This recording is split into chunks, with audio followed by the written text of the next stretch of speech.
ఫ్రెషర్స్కి ఇన్ఫోసిస్లో మళ్ళీ లే ఆఫ్స్ అనమాట. సో దీనికి సంబంధించి వీళ్ళు అసైన్మెంట్లు పెట్టడం, ముందు వీళ్ళు ఏం చేస్తున్నారంటే ఇన్ఫోసిస్లో ముందు తీసేసుకున్న తర్వాత ట్రైనింగ్ ఇస్తున్నారు. ట్రైనింగ్ ఇచ్చిన తర్వాత అసైన్మెంట్లు పెడుతున్నారు. అసైన్మెంట్లు క్వాలిఫై అయితే తీసుకుంటున్నారు. ఒకవేళ అసైన్మెంట్ క్వాలిఫై కాకపోతే అక్కడ మళ్ళీ లే ఆఫ్స్ చేస్తున్నారు. రీసెంట్గా లాస్ట్ మనం కోర్టుకు వెళ్ళి కొంతమంది తీసేస్తే కోర్టుకు వెళ్ళి అదంతా చేసినాక వీళ్ళు అసలు కార్మిక చట్టం వర్తించదు, వాళ్ళు ఫుల్ టైం ఎంప్లాయీస్ కాదు అంటున్నారు. సో అందుకని మీరు ఒకటే గుర్తుపెట్టుకోండి, జాబ్ వచ్చినంత మాత్రాన ఇప్పుడున్న సిచ్యువేషన్లో ఎస్పెషల్లీ ఇన్ఫోసిస్లో ఆ అసైన్మెంట్లు మళ్ళీ ఖచ్చితంగా మనం క్లియర్ చేయాలి. అండ్ వీళ్ళందరికీ మళ్ళీ ఒకవేళ జాబులు పోయిన వాళ్ళందరికీ మేము ఫ్రీగా ట్రైనింగ్ ఇస్తామంటున్నారు.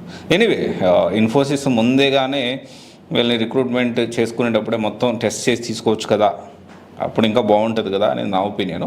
ఎనీవే ఇన్ఫోసిస్ అయితే ఇలా చేస్తూ ఉంది. సో మీరు ఒకసారి చూసుకోండి. సో అంటే జాయిన్ అయ్యేటప్పుడు టర్మ్స్ అండ్ కండిషన్స్ అన్నీ తెలుసుకొని పెద్ద కంపెనీ ఎంఎన్సీ కంపెనీ కదా అని కాకుండా మొత్తం క్లియర్గా టర్మ్స్ అండ్ కండిషన్ తెలుసుకొని స్టెప్ తీసుకోండి. Thank you.